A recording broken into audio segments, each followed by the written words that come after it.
साल का है, अभी से प्रॉपर्टी उसके नाम करवाने का क्या मतलब है?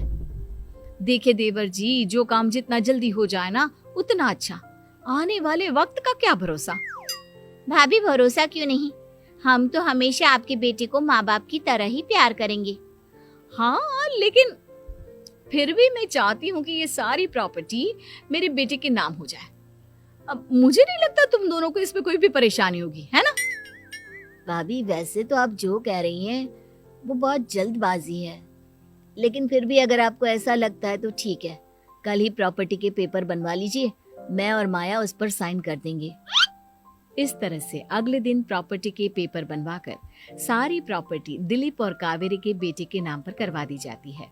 कुछ दिनों के बाद सुधांशु, सुबह सुबह ये कौन लोग आ गए हैं तुम्हारे घर पर? भैया वो ऊपर वाला कमरा खाली पड़ा था ना, सोच रहा था किराएदार रख देता हूँ। लेकिन किराएदार रखने से पहले आपने हमसे पूछा भी नहीं। भाभी इसमें आपसे पूछने वाली क्या बात थी, हमें एक ही कमरे की जरूरत थी, इसलिए सोचा दूसरा कमरा किराए पर दे देते हैं, कुछ इनकम हो जाएगी। अरे माया, ये सारी प्रॉपर्टी अब मेरे बेटे के नाम पर है और यहाँ पर जो कुछ भी होगा उसके लिए तुम्हें मेरी या दिलीप की परमिशन तो लेनी पड़ेगी ना। हाँ सुधांशु, तुम्हारी भाभी ठीक ही तो कह रही है। अब देखो, तुमने खुद अपने हाथों से ये प्रॉपर्टी हमारे बेटे के नाम की है, वह अभी बहुत छोटा है, तो इस घर से रिलेटेड सारे फैसले तुम्हें हमसे पूछ कर लेने चाहिए। भाभी हमें तो लगा था कि आप हम लोगों से बहुत प्यार करती हैं, लेकिन आप तो हमारे साथ भेदभाव करने लगी। अरे, इसमें भेदभाव करने वाली क्या बात है? और मैंने कौन सा तुमसे कुछ गलत मांग लिया? अरे ले देकर मेरा बेटा इकलौता इस पूरे वंश का वारिस है, सब कुछ उसके नाम है। तुम्हें इस बात से जलन क्यों हो रही है? भाभी माया को जलन नहीं हो रही, वो तो बस ऐसे ही कह रही थी। सब जानती हूँ मैं, इसकी खुद की तो कोई औलाद पैदा नहीं हुई, बस इसीलिए जब देखो तब मेरे बेटे पर बुरी नजर डालती रहती है। देखो माया, कावेरी तुमसे बड़ी है, वो जैसा कहती है वैसा करो। और वैसे भी इस घर पर अब तुम लोगों का कोई अधिकार नहीं है, वो तो हम लोगों की भलाई समझो जो तुम्हें अभी तक यहाँ रहने दिया है। भैया आप इतने कैसे बदल गए? इस प्रॉपर्टी ने आपके दिल से हमारे लिए प्यार पूरी तरह खत्म कर दिया है क्या? इसी तरह वक्त बीतता जाता है और देखते देखते दिलीप और कावेरी का बेटा प्रणव 25 साल का हो जाता है और उसकी नौकरी लग जाती है। पापा आज मेरा अपॉइंटमेंट लेटर आ गया है, मैंने सिंगापुर में जॉब ज्वाइन कर ली है।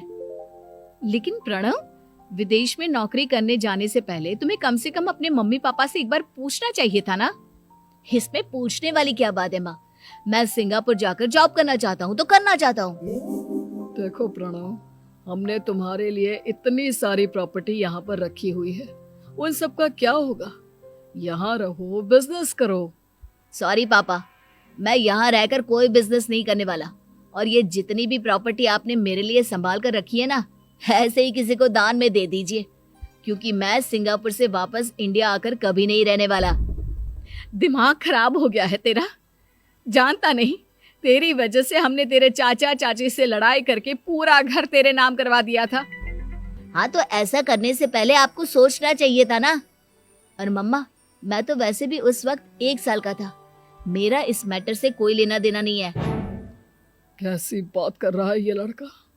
अरे तेरी वजह से अपने छोटे भाई से दुश्मनी लेकर बैठा हूं मैंने तो उसे घर से भी निकाल दिया। जानता नहीं तू, बाजू वाले घर में एक छोटा सा कमरा किराए पर लेकर रहते हैं तेरे चाचा चाची, और ये सब मैंने तेरे लिए किया। देखिए पापा, आपने जो कुछ भी किया अपने लिए किया, मैंने आपसे कब कहा था कि मुझे ये प्रॉपर्टी और घर चाहिए? और वैसे भी अपने भाई के साथ इस तरह का बिहेव करके आपने कोई अच्छा काम तो किया नहीं। तू सही कह रहा है बेटा, हमने तेरे चक्कर में अपने छोटे भाई जैसे देवर और बहन जैसी देवरानी को इस घर से निकाल दिया। बहुत बड़ी गलती हो गई मुझसे। ठीक है मॉम, तो अब आप अपनी गलती सुधारो, लेकिन मुझे तो फॉरेन जाना है, मैं वहीं जाऊंगा। अब आगे क्या करना है ये आपका डिसीजन है। और प्रणव सिंगापुर जॉब करने के लिए चला जाता है। कुछ दिनों के बाद जब दिलीप और कावेरी को अपनी गलती का एहसास होता है तो वो सुधांशु के घर पहुंचती है।